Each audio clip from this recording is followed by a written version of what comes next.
Here we are. I turned down here at the next block. Thanks, mister. I'll get off there.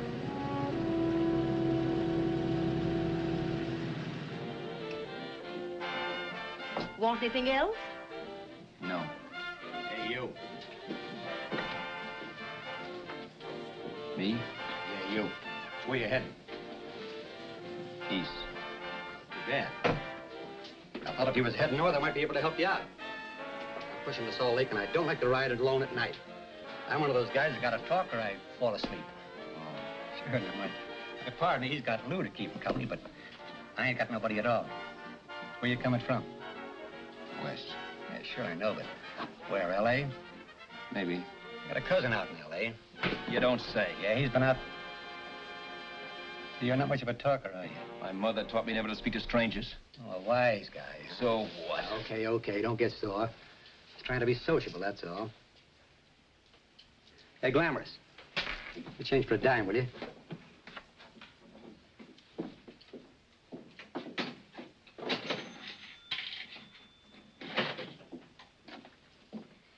Let's have something quieter this time, Joe. My head's splitting. Is that what's wrong with it? Done with your coffee? No. And don't rush me, will you?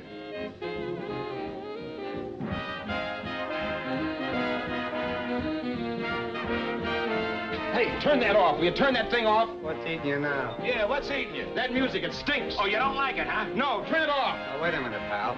That was my nickel, see? This is a free country, and I play whatever I want to. Okay. Sure, and if you don't like it, you don't have to listen to it. And you can leave here anytime you want to. Okay, I'm sorry I asked. First good piece played tonight and you don't like it. Some people just ain't got any good taste.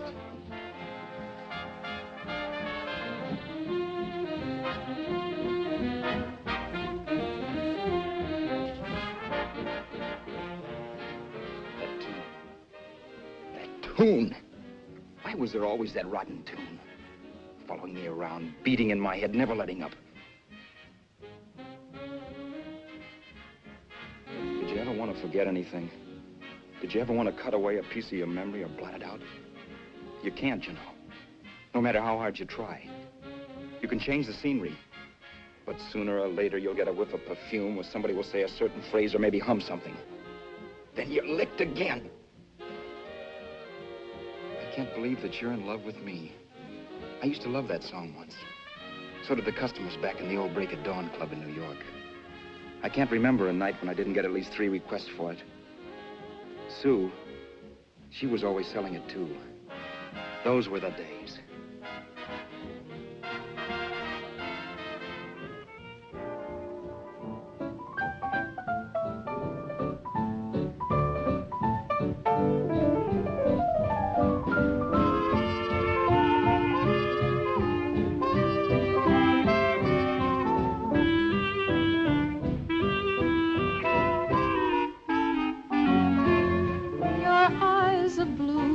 Kisses too, I never knew I can't believe that you're in love with me.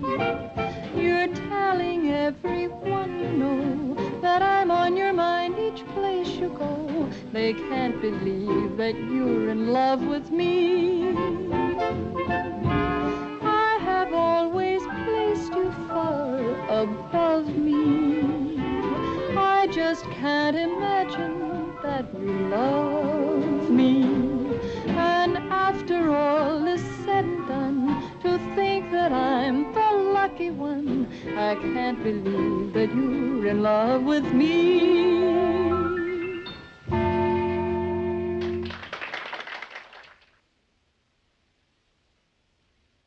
It wasn't much of a club, really. You know the kind. A joint where you could have a sandwich and a few drinks and run interference for your girl on the dance floor.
I don't blame you for being bitter, darling, but you mustn't give up hope. Why, someday... Yeah, someday. If I don't get arthritis first. In the meantime, let's blow this trap.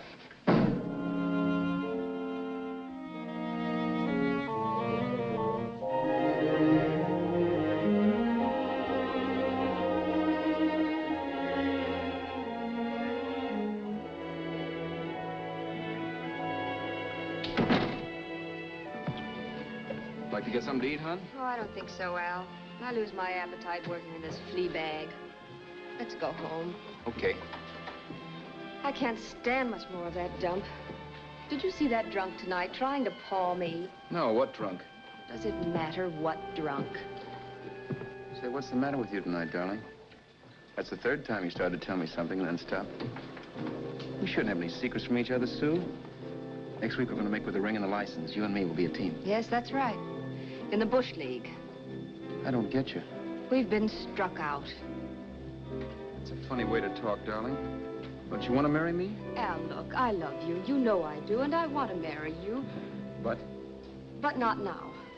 Only after we've made good. Sunday, I'm going away. Oh, I know you'll think it's silly. That's why I hesitated to tell you. But I'm going to California. I want to try my luck in Hollywood. That's the most stupid thing I ever heard of. Don't you know millions of people go out there every year and wind up polishing cuspidors? I thought you had better sense. You sound as if you don't think I have any talent. That has nothing to do with it. I'll make out all right. Maybe. But what about me? Doesn't it mean anything to you that you're busting up all our plans? We may not see each other for years? It won't be that long. I thought you loved me. I do. You know I do. Well, here we are. Al. Al, why can't you see my side of it? I'm young. We both are, and we've got all the time in the world to settle down. Really, darling, what I'm doing is the only sane thing to do.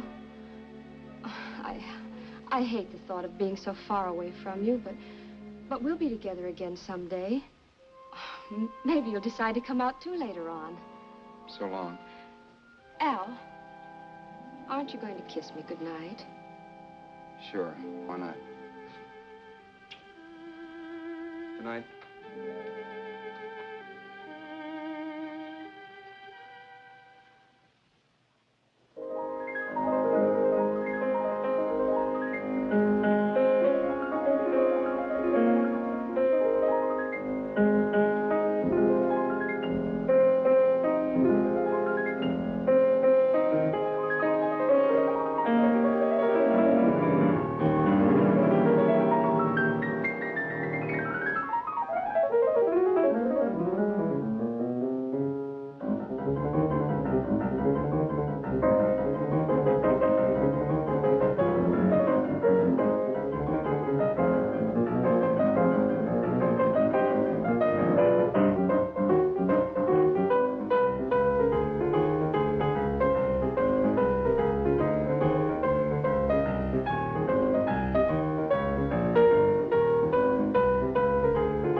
Roberts. You hit the jackpot this time. $10. Thanks.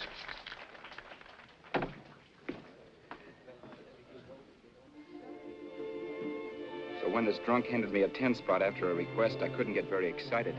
What was it, I asked myself? A piece of paper crawling with germs. Couldn't buy anything I wanted. It couldn't... Then I thought of something.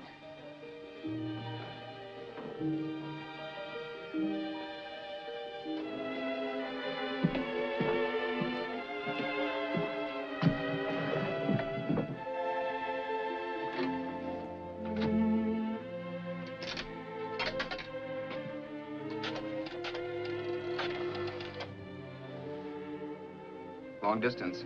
I'd like to put a call through to Los Angeles. Miss Harvey. Sue Harvey, H-A-R-V-E-Y. The number is Crestview 65723.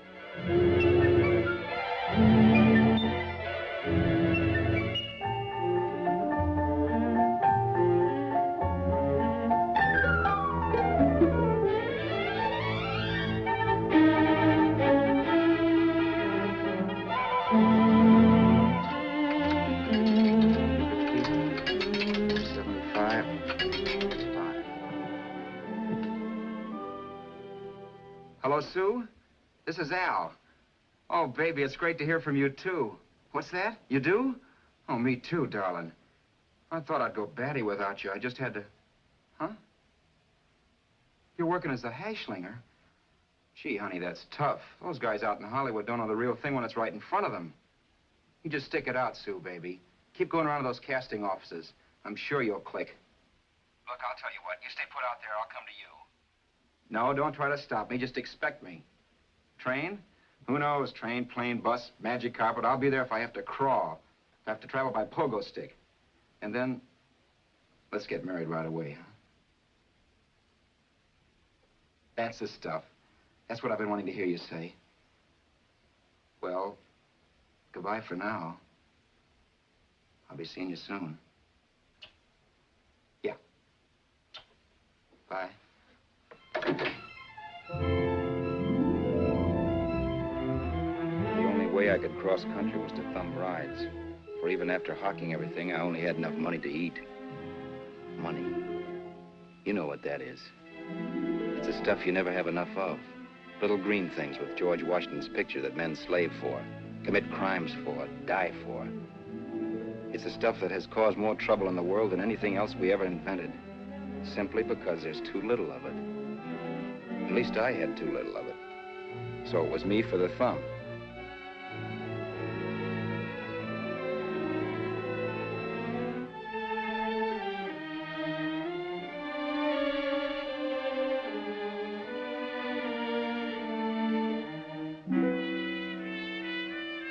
Ever done any hitchhiking?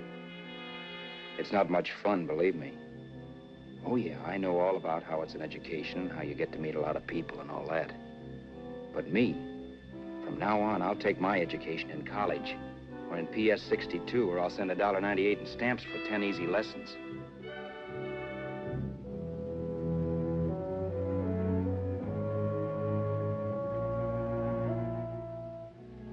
Thumbing rides may save your bus fare, but it's dangerous.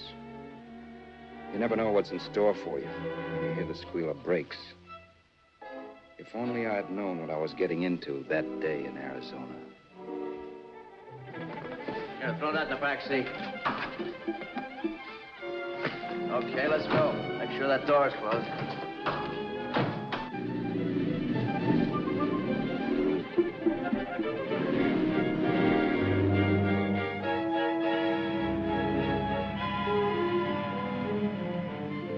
You know, Emily Post ought to write a book of rules for guys thumbing rides. Because as it is now, you never know what's right and what's wrong. We rode along for a little while, neither one of us saying anything. I was glad of that. I never know what to say to strange people driving cars. Then, too, you can never tell if a guy wants to talk. A lot of rides have been cut short because of a big mouth. So I kept my mouth shut until he started opening up. Hand me that little box, the compartment, will you, pal? Hold the wheel, will you?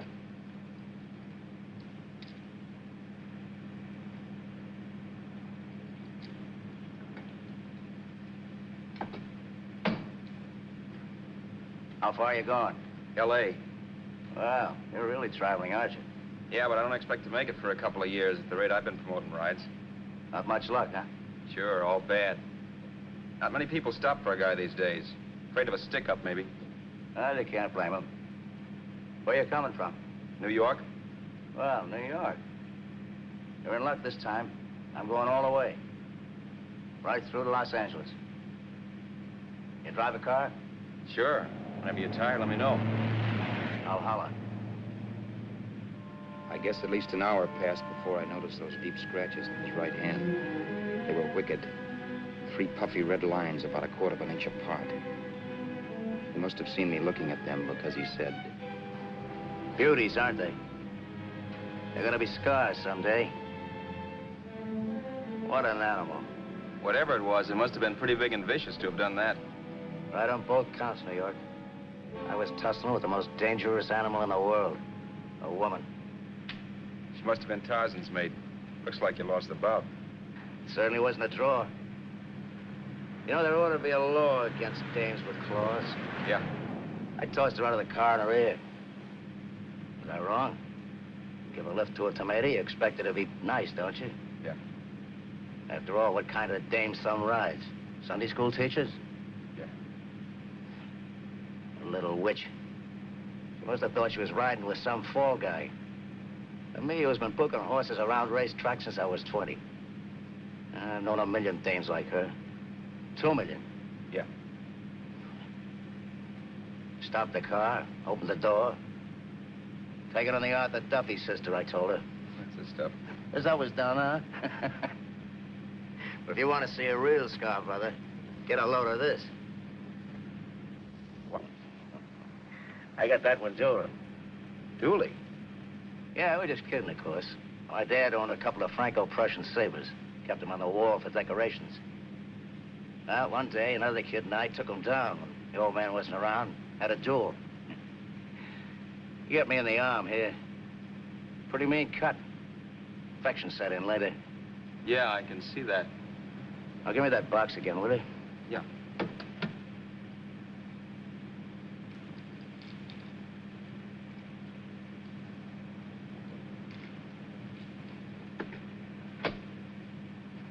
Pain made me lose my head, I guess. Began slashing. Before I knew it, I'd put the other kid's eye out. That was tough. Well, it was just an accident, of course. But you know how kids are. I got scared, decided I was going to run away from home. Old man almost caught me when I was packing my duds. The bloody rag I had wrapped around my wrist hadn't caught his attention. You've seen the bundle for sure. But I beat it when he was phoning for a doctor. That was 15, 16 years ago. I haven't been home since. Pull in there for a bite or something, huh? A bite or something. Brother, was I hungry. I hadn't had anything in my stomach for hours. Yet even with that gnawing in the pit of my belly, I didn't want to be in too big a rush to put on the feed bag. First, I had to make sure this guy knew the score. If I got him down on me, it was goodbye ticket to Hollywood. I'll wait out here for you, mister. If it's the money, don't worry about paying for it. This time it's on me. Well, that's white of you, Mr. Haskell, think nothing of it. You make your first million, maybe you can do the same for me. Come on, New York. I gotta make the West Coast by Wednesday. There's a horse running at Santa Anita named Bicycle. Means to me if I'm on him. We'll make it all right. He did most of the talking during the half hour we were in the place. I ate. He rambled on about his old man, whom we hadn't heard from since he ran away as a kid. Now he happened to become a bookie. And then all about how he got rooked in Miami. One race, 38 grand. They cleaned out my book. How do you like that? That was tough luck. Yeah, and I'm supposed to be the smart guy. Well, you just wait. I'm going back to Florida next season with all kinds of jack. And you watch those stinkers run for cover. Want anything else? No, thanks. I've had plenty.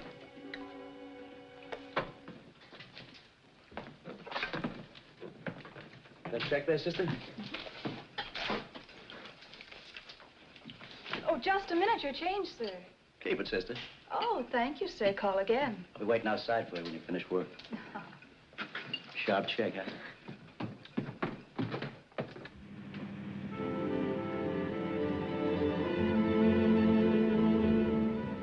all that night while Haskell slept like a log.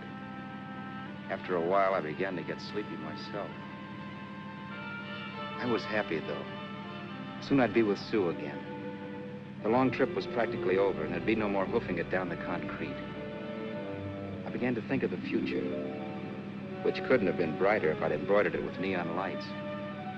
It was nice to think of Sue shooting to the top.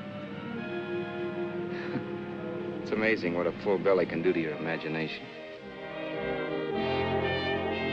Your eyes are blue, your kisses too. I never knew what they could do.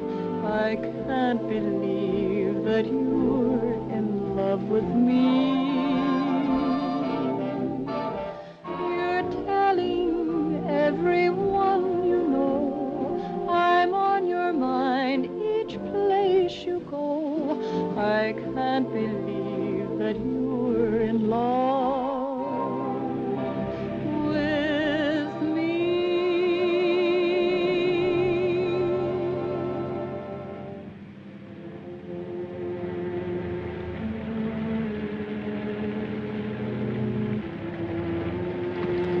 Mr. Haskell. Mr. Haskell. Mr. Haskell, wake up. It's raining.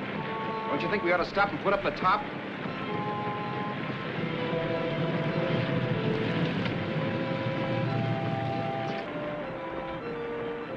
Mr. Haskell, I'm going to put up the top.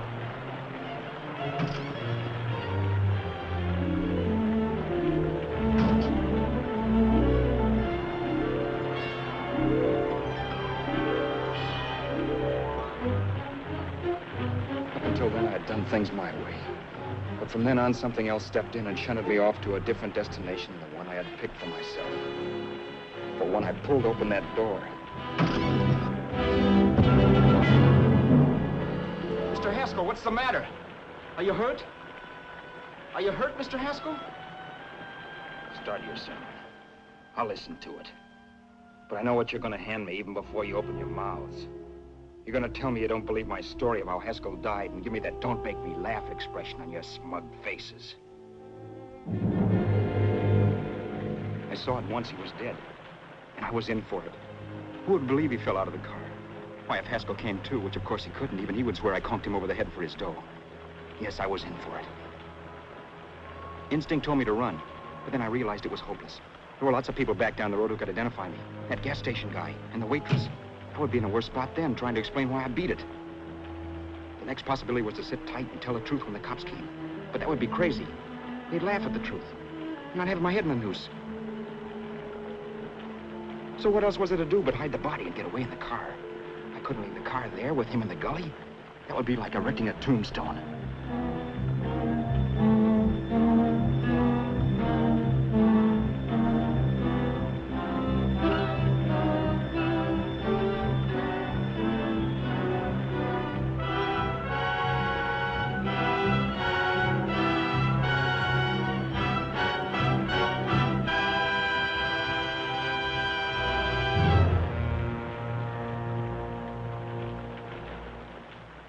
My idea was to cover him with brush, not to rob him. But then I remembered that even if I only drove the car for 100 miles or so, I would need money for gas. Besides, it was stupid of me to leave all that money on a dead man. Not only that, I'd have to take his driver's license in case I was stopped for something. I didn't like to think about it, but by that time I'd done just what the police would say I did, even if I didn't. My clothes. The owner of such an expensive car would never be wearing them. Some cop might pull me in on suspicion.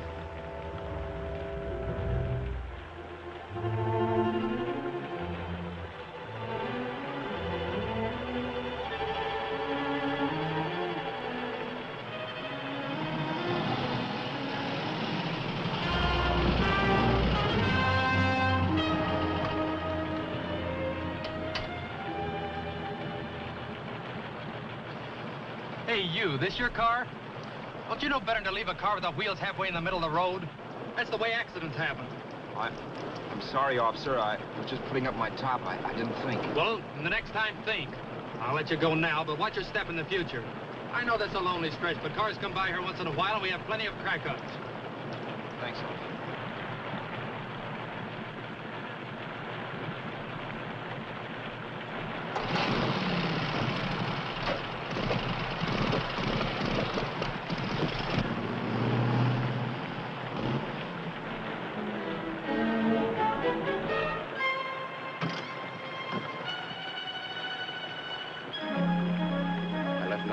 car to give me away as Roberts. If they found a dead man in the gully now, it would be me.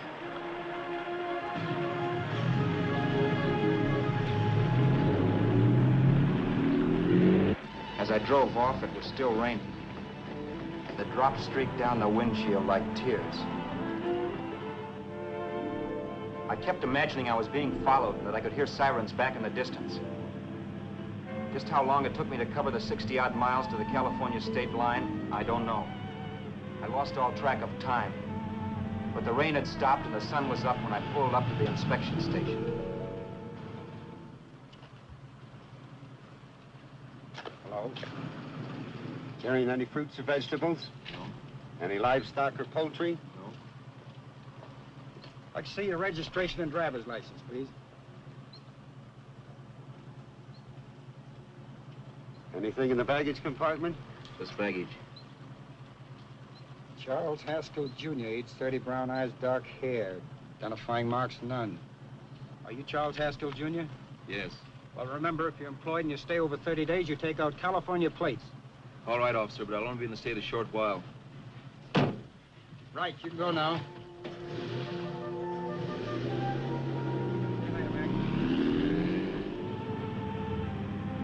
I couldn't drive any farther without some sleep. Cops or no cops, I knew I had to hit the hay and hit it hard. I was dead tired.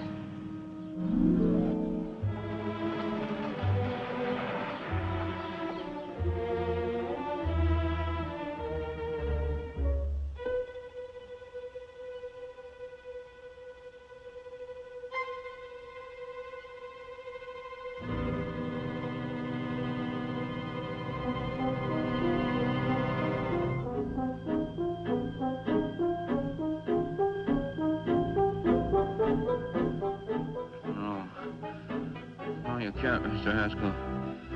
No.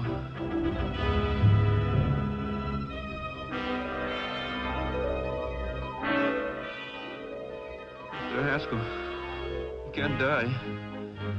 I think I did it. No, Mr. Haskell. No. No.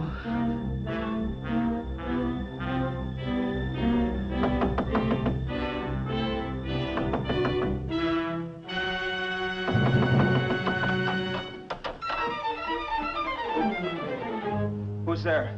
It's the maid. Can I come in and clean? Later. In a half hour. All right, sir.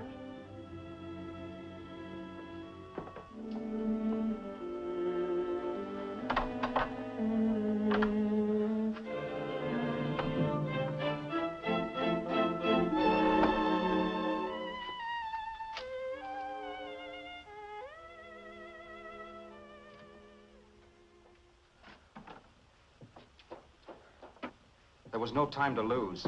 Every minute I had to be Charles Haskell was dangerous. And I'd have to be Charles Haskell until I got to some city where I could leave the car and be swallowed up.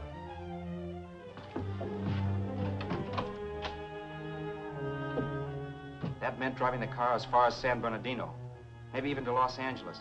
In a little town, I might be noticed, but in a city, I should be safe enough. Then, after I ditched the car, I could go on to Sue. But those 5 minutes at the state line made me realize it might be a good idea to find out a little bit about Mr. Haskell. Then, if anybody asked me questions, I could give the right answers. The first thing I found out was that I had $768. This was a lot of jack, but believe me, it was the kind of money I'd rather not have.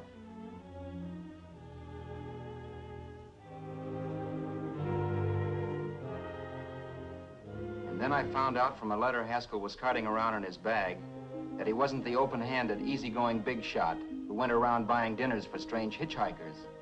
Before I got done reading it, I saw him more as a chiseler. It was written to his old man in California, the one he hadn't seen in so many years. In it, Haskell posed as a salesman of hymnals, of all things.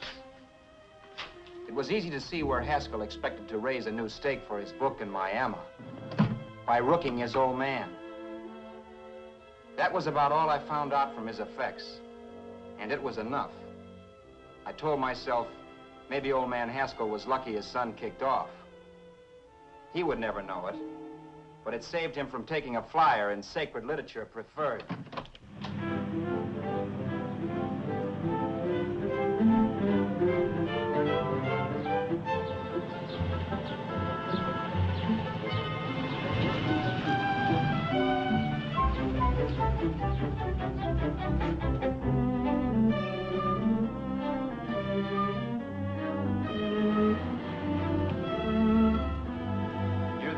At Desert Center, I pulled up for water. There was a woman.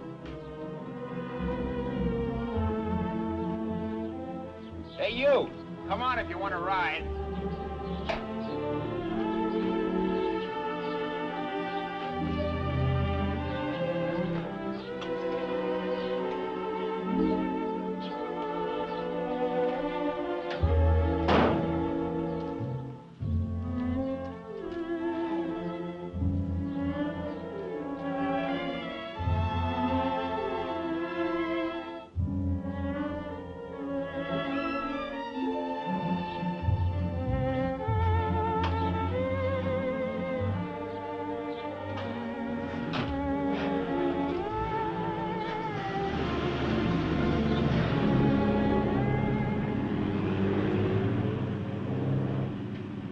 How far are you going?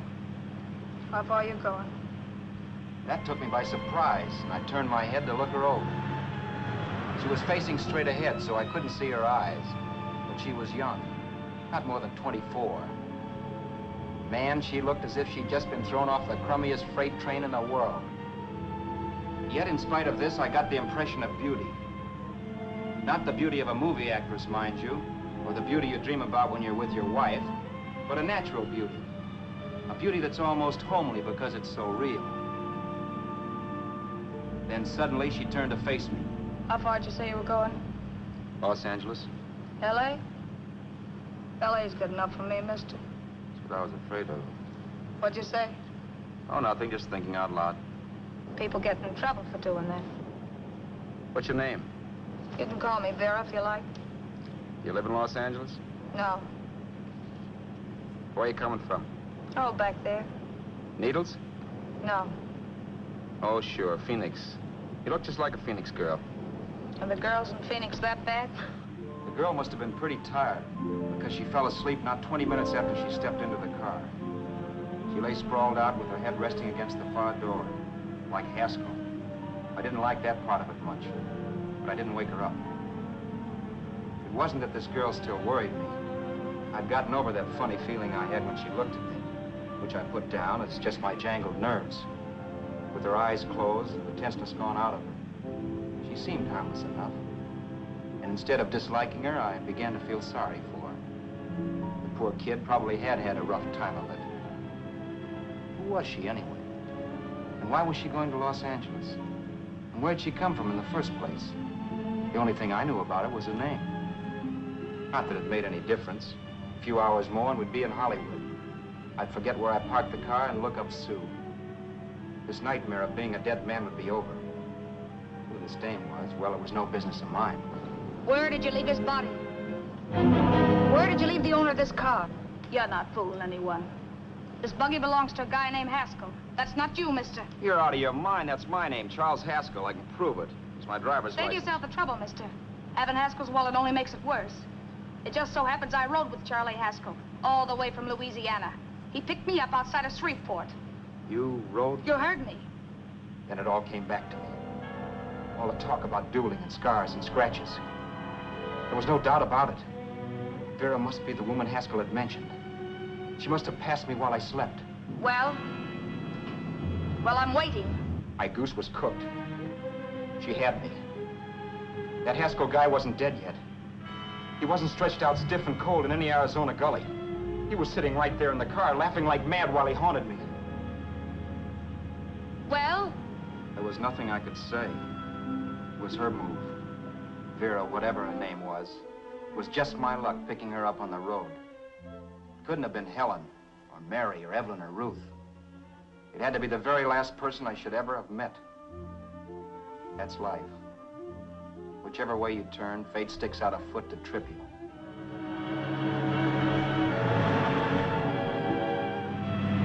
I told her everything, but she didn't believe my story. I should have saved my breath. That's the greatest cock and bull story I ever heard. So he fell out of his car. Say, who do you think you're talking to, a hick? Listen, mister, I've been around, and I know a wrong guy when I see one. What'd you do, kiss him with a wrench? Now, wait a minute. What I told you was true. You see, that's why I had to do it. You think I killed him. Well, the cops would have thought so, too. Yeah, well, maybe they still think so. What makes you so sure I'll shut up about this? Vera, I'm innocent. Give me a break, will you? It won't do me any good having you pinched. The cops are no friends of mine. Now, if there was a reward, but there isn't. Thanks. Don't thank me yet. I'm not through with you by a long shot. Let's see that roll.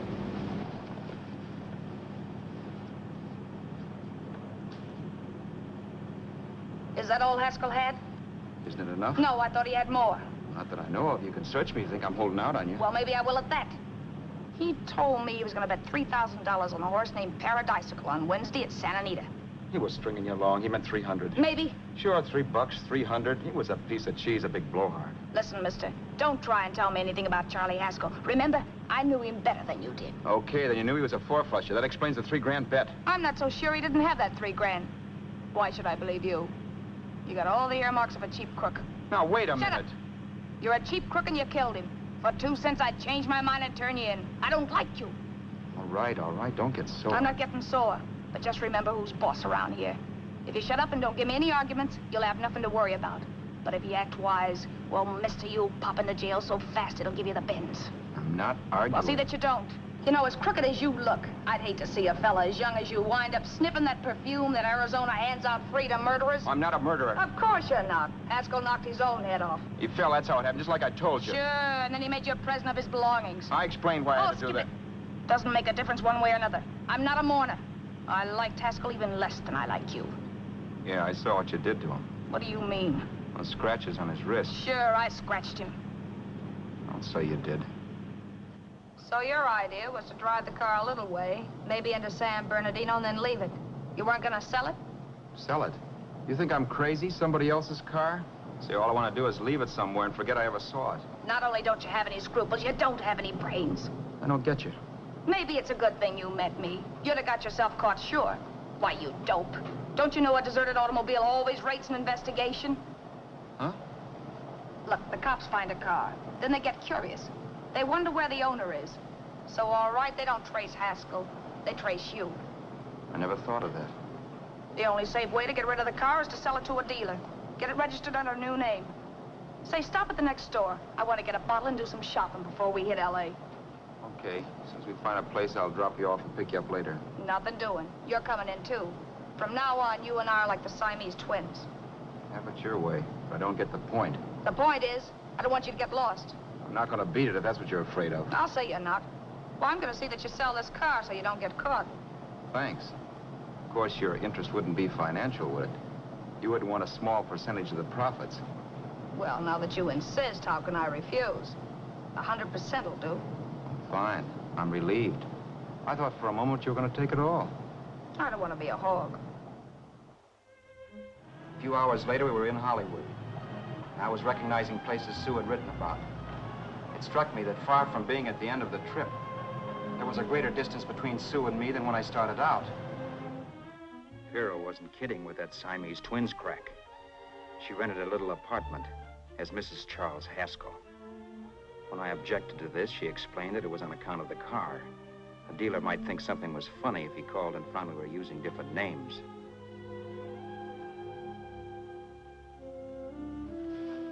Home, sweet home. Yeah. Not bad, either.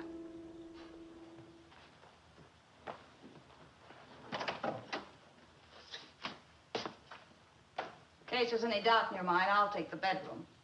Yeah. Sure is stuffy in here.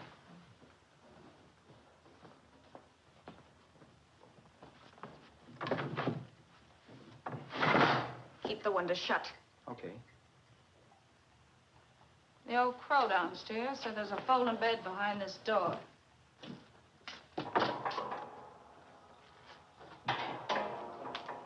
You know how to work it? I invented it. Some joint. One can't have everything.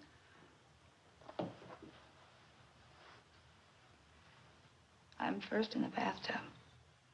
I don't know why, but I figured you would be.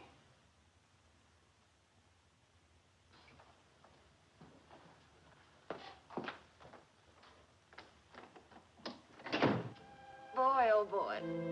It sure feels good to be clean again. I must be 10 pounds lighter. You must be. Well, hitching rides isn't exactly the way you keep your schoolgirl complexion. I wish that guy with the sacks would give up. Gets on my nerves. Forget it. Have a drink. Aren't you afraid I might take you up on it? If I didn't want to give you a drink, I wouldn't have offered it. Why be a sorehead, Roberts? You got yourself into this thing. You should be grateful I'm not turning you in. Why, if I wasn't regular, you'd be in the pen this minute, being photographed, fingerprinted, and being pushed around by the cops. So cheer up. Get rid of that long puss. Or is your conscience bothering you?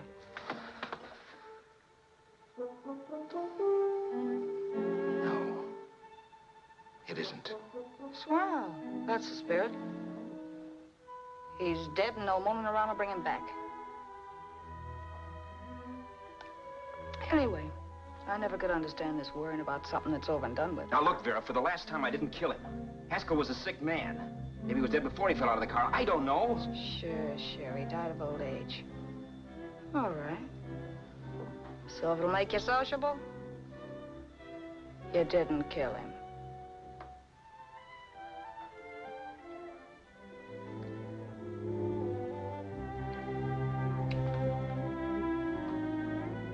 Thanks.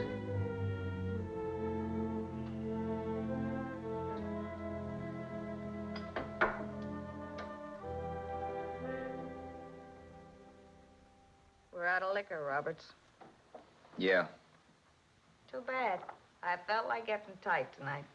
Well, I think you succeeded. Am I tight? As a prima donna's corset. That's good. I wanted to get tight. Why? What have you got to get tight about? Oh, I don't know. Few things. Huh. You should have my worries. If I had your troubles, I'd stay sober. And I've got the key to that door. Yeah. Maybe you're right. I'm always right. You know, I don't like your attitude, Roberts. Well, there's a lot of things I don't like. Sure. But life's like a ball game. You gotta take a swing at whatever comes along before you wake up and find it's a ninth inning. I bet you read that somewhere. That's the trouble with you, Roberts. All you do is bellyache. Instead of taking it easy and, well, trying to make the best of things. But maybe that's what's wrong with the whole world. Get the professor. People knock themselves out trying to buck fate. Now, take you, for instance. You're lucky to be alive. Why, suppose Haskell had pulled open your door. You'd be playing a harp now. Think of that. You think of it. I'm tired of thinking. There's plenty of people dying this minute. I would give anything to trade places with you. I know what I'm talking about. I'm not so sure. At least they know they're done for. They don't have to sweat blood wondering if they are. Your philosophy stinks, pal. We all know we're going to kick off someday. It's only a question of when. But what got us on this subject anyway? We'll be discussing politics next. Yeah. Where'd you hide the butts? On the table, sucker.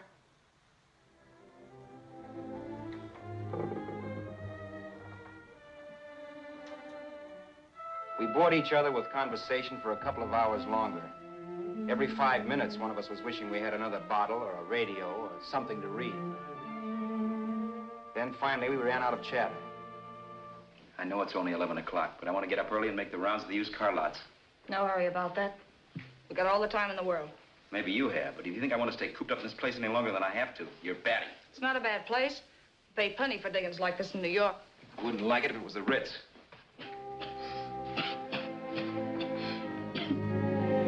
Rotten liquor.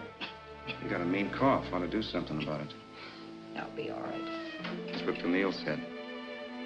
Who? Nobody you know. Wasn't that the dame that died of consumption? Yeah. Wouldn't it be a break for you if I did kick off? You'd be free with all Haskell's dough and car. I don't want to see anybody die. Not even me. Especially not you. One person died of me. If you did, well, that's all I need. You don't like me, do you, Roberts? Like you. I love you. My favorite sport is being kept prisoner. After we sell the car, you can go to blazes for all I care, but not until then.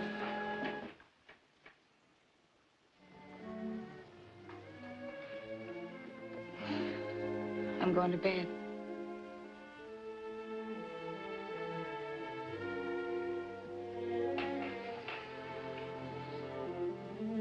Good night, Roberts. Don't try and sneak away during the night. All the doors are locked.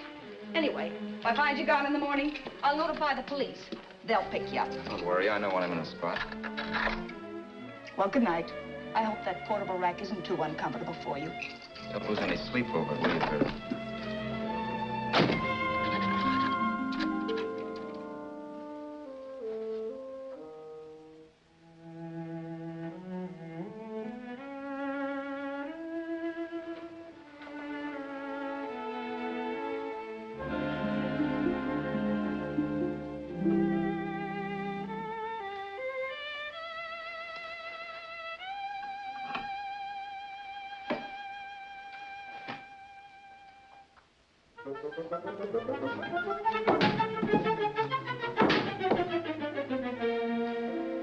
Crestview. 6, 5, 7, 2, 3. Hello? Hello? Hello? Hello?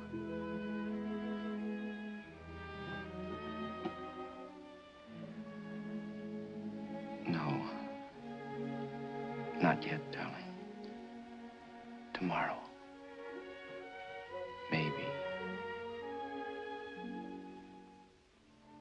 If this were fiction, I would fall in love with Vera, marry her, and make a respectable woman of her. Or else she'd make some supreme Class A sacrifice for me and die. Sue and I would bawl a little over her grave and make some crack about there's good in all of us. But Vera, unfortunately, was just as rotten in the morning as she'd been the night before. All right, I'm coming. Look, Vera, it's almost noon. So what? The dealers will be there all day? I'll be there all year, too, but that doesn't mean I'm going to wait that long. Shut up. You're making noises like a husband. Well, do I rate a whistle? You sure do, but let's go. Let's go, let's go. I spent $85 and 2 hours preparing bait, and all you can say is let's go. Come on.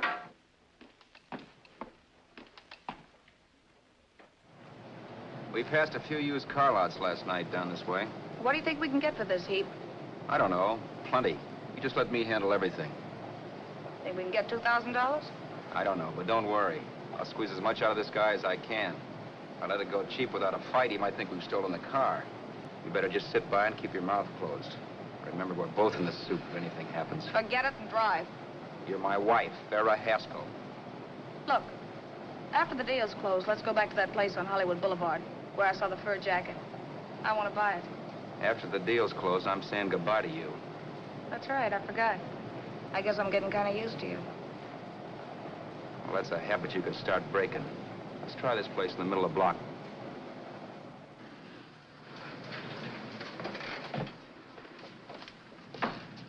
Good afternoon. What can I do for you? We're interested in selling a car. If the price is right. Well, if it's in good mechanical condition, it should blue book for about $1,600. Tony, take a look at this motor. $1,600. Are you kidding?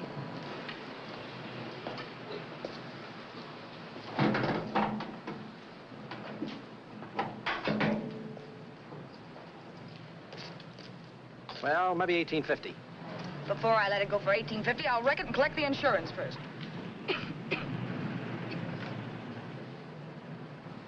Lady, this motor's seen a lot of driving.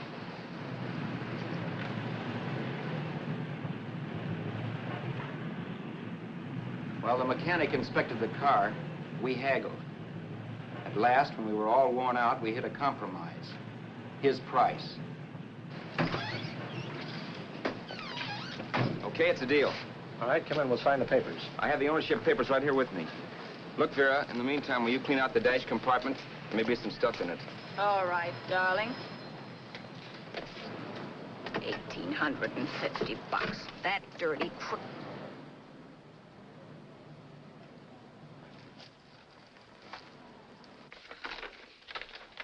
New York, huh? Yeah. But you bought the car in Miami? Yeah. Well, now, let's see about the insurance. We can either have it transferred or canceled.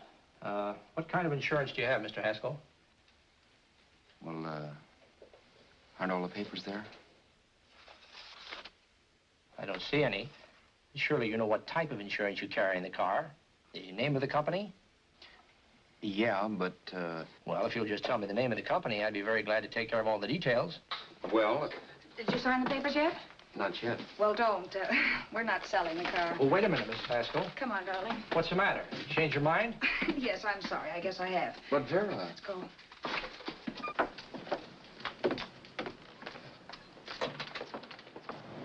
You got me out of a tight spot, Vera. But I still don't understand all this. You will in a minute. I almost threw away a gold mine. 1850 isn't to be sneezed at. The car doesn't book for as much as I thought. We're not selling the car. You want to keep it. Now, wait a minute, Vera. You said yourself I wouldn't be safe until the car was in someone else's name. I'd like to be free of this mess when I go. That's just it, Roberts. You're not going.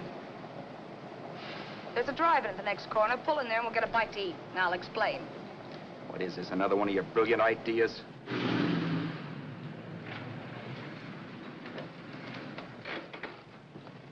Oh, may I take your order? Make mine a ham sandwich and coffee. And for you, sir? Oh, I don't care. The same. Thank you.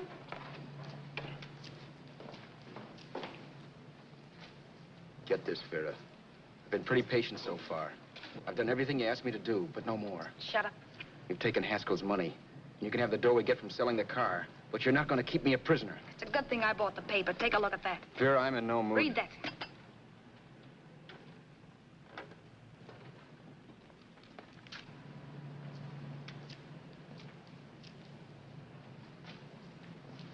No. Yes.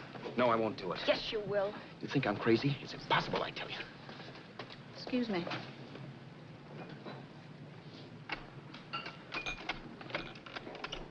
Blow the horn when you're through. No one could possibly get away with an act like that. It'd be wise to me in a minute. Don't be yellow. You look enough like him. The same coloring and the same build. See how his clothes fit you? No kidding, you almost had me fooled for a while. Oh, grow up, Vera. Don't you think a father knows his own son? And there must be other relatives. The father won't have to know you. We'll wait till he gives up the ghost. He's an old geezer and he won't pull through. And as far as other relatives are concerned, they haven't seen you in 15 or 20 years. Eat. I'm not hungry. And I won't do it. It's not as tough as it sounds. Remember, you've got all kinds of identification. His car, letters, license. I could never get away with it. It's the stupidest thing I've ever heard. The old boy has scads of dough. Look in the paper there. Personal fortune assessed at over 15 million. He'll leave plenty, I tell you. Maybe he cut off his son. How do we know? It's out, Vera. I won't have anything to do with it. I think you will. Look, Vera, I'll do anything within reason. But not that. So forget it. Or find yourself another stooge. You sap. You'll be fixed for the rest of your life as Charlie Haskell. You can take your inheritance and go away. No more worrying about the rent, no sweating, scheming, wondering where your next meal's coming from. Think about that, Roberts. Vera, please, you're talking too loud. On this, I'm splitting 50-50 with you. Sure, why not? We're both alike, both born in the same gutter. Now, take it easy, Vera. There's people around here. You don't know what you're talking about. We'll wait till we read that old man Haskell's dead. Then you show up. Like you read in New York that he was sick. No. Suppose he doesn't die. He will. I know he will. Something tells me. But as much as I insisted I would have no part of her scheme, Vera was taking it for granted I would. Neither of us had our mind on the cards as we played that night. I knew we were just trying to kill time between newspaper editions. This was a death watch for Vera. Maybe it was for me, too. Don't you realize if I'm caught, they'll want to know where I got the car and stuff, and they'll have me on a murder charge. If you're smart, you won't get caught. I knock for 7. And if I'm caught, don't you realize you'll be out, too? 18 points. That gives me 30. How will I be out? You'll be out $1,850 we would have gotten on the car. Really, Vera, you'd be an awful chump if you threw away all that dough on a dizzy long shot. Let me sell the bus tomorrow. With the money it'll bring and what you've already got, a clever kid like you can run it up in no time. Then we'd both be in the clear. I'll be in the clear anyway. Maybe. Maybe. But if I got caught, I'd get good and sore at you, you know. You mean you'd squeal? Well, no, not squeal exactly. Never mind what you meant. Even if you did tell the cops I was in on it with you, what could they do to me? They might give me the same medicine they gave you. Yeah. A rope. But I'm on my way anyhow. All they'll be doing will be rushing it. All right. But think of the $1,850 you'd lose. You'd kick yourself along the block if you ever let it get away from you. I'll take the chance. Want another drink? You're being a goon. That's the way people wind up behind the 8 ball. Once they get a few dollars, they become greedy and want more. My. Caesar. Who? You know that Roman general? He got his for being greedy. He wasn't satisfied, so the final wind-up was he took the count. A couple of days ago, you didn't have a dime. Why, you were so broke you couldn't pay cash for a postage stamp. Now you've got almost $700 with $1,850 in the offing. Take my advice. Don't try for more. I'm tired of this game. Let's have some blackjack. Play solitaire. Okay, I will if that's the way you feel about it. That's the way I feel about it. Getting sore and throwing things won't help much, Roberts. I'm really doing you a favor. I help you out of a jam by keeping my mouth shut. I show you how to make some soft money. And what thanks do I get? Thanks. Sure. Or would you rather call the cops and told them you killed the man and stole his money? I didn't kill anybody. Yes, you did. No, I didn't. You know I didn't. All right, then. Suppose I call the cops. If you're innocent, what do you got to be scared of? Okay. Call them, you mutt. Go ahead and call them. See if I care. At least they'll give me a square deal. You want me to call them? You heard me. But I'm warning you. If I'm pinched, I'll swear you were in on it. I'll say that you helped me. If I try, I'll get even with you. You wouldn't dare. You didn't. Yeah? Then try it and see. Call them. Yeah. Okay, I will.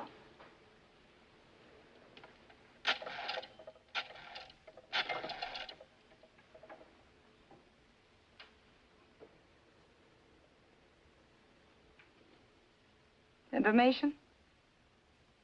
I want the number at the Hollywood police station. Okay, I got it. Thanks. Wait a minute, Vera. You wouldn't do that. Oh, wouldn't I? Give me that and I'll show you if I would. Take it easy now. Let's talk this over. This was early in the evening, and the conversation, while hectic, was at least pitched low. But as the minutes passed, and more obstacles to her plan popped into my head, the air got blue. Each word coming from our lips cracked like a whip. I reminded her that as Charles Haskell, I didn't even know my mother's name, where I'd gone to school, the name of my best friend, whether I had an Aunt Emma or not, my religion, and if I'd ever owned a dog. I didn't even know what my middle initial stood for. I also pointed out that the real Haskell had a scar on his forearm. His people never saw that scar. He told me he ran away right after putting out the kid's eye. Yeah, but his father knew he was cut. It'd have to be some kind of a mark. So what? The old man's dead, or will be. I hope by tomorrow morning's papers. Anyway, you could cut yourself a little, couldn't you? Boy, for that kind of dough, I'd let you cut my leg off. You're drunk and you're crazy mad, Vera. Turn me in if you want to, but I won't get mixed up in this. Besides, how do we know? Haskell was such a phony. Maybe he wasn't the man's son at all. Maybe he just dreamed it up. Well, dream it or not, you won't be dreaming when the law taps you on the shoulder. There's a cute little gas chamber waiting for you, Roberts. And I hear extradition to Arizona's a cinch. Where's that phone? Vera! Leave me alone. Vera! Here. I want a phone call, police. I hate you, yellow stinker. You leave me alone. I'll let you alone when you promise to leave the phone where it is. You're drunk. You don't know what you're doing. You're hurting me. Will you promise? All right.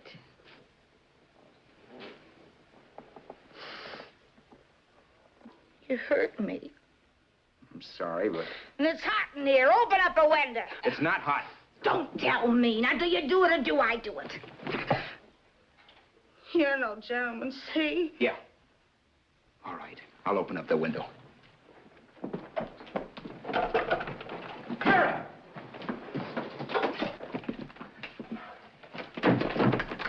Vera, open the door. Please open the door. Vera, open the door. Don't use the phone. Listen to me. I don't like you, Roberts. You're no gentleman, see? You hurt my hand, and I'm going to get even with you. If you don't open the door, I'm going to kick it down, Vera. Vera, don't call the cops. Listen to me. I'll do anything you say. Vera, let me in.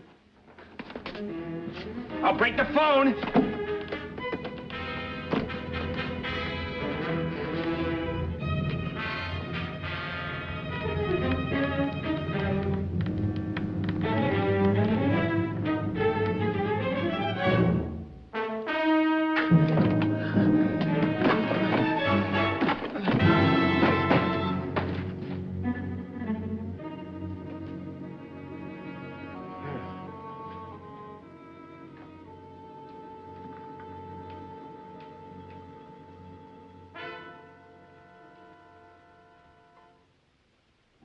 The world is full of skeptics. I know. I'm one myself.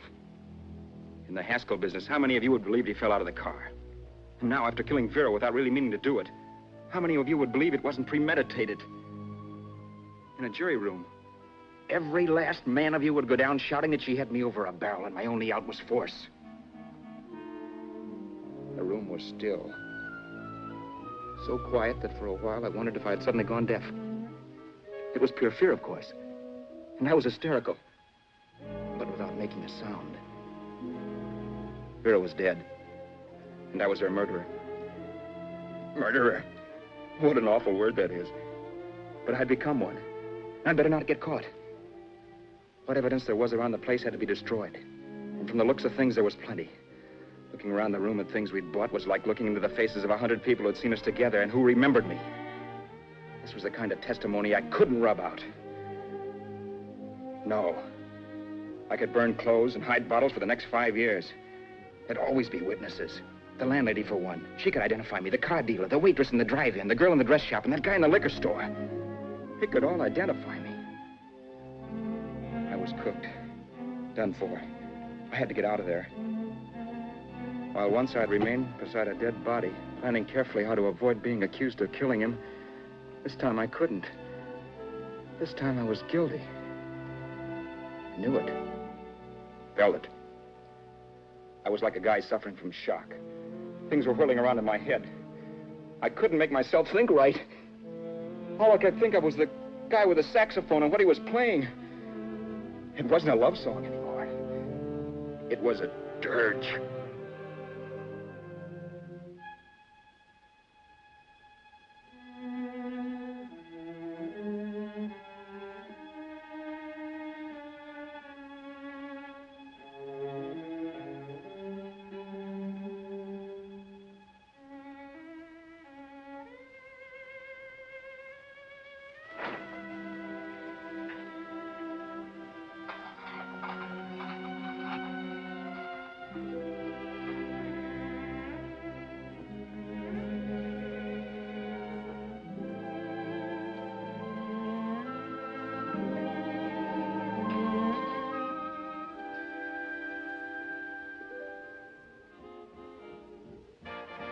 My problems weren't solved.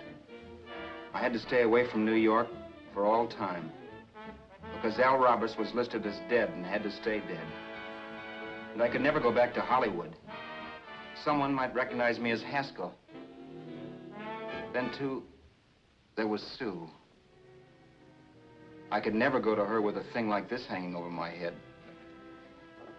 All I could do was pray she'd be happy.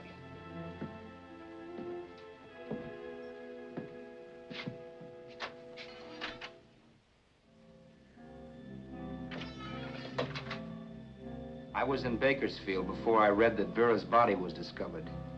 And that the police were looking for Haskell in connection with his wife's murder. Isn't that a laugh? Haskell got me into this mess, and Haskell was getting me out of it. The police were searching for a dead man.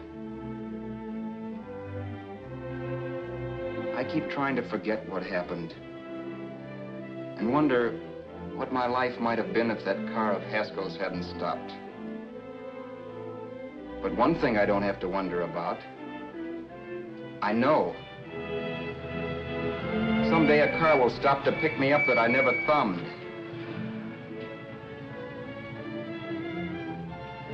Yes. Fate, or some mysterious force, can put the finger on you or me for no good reason at all.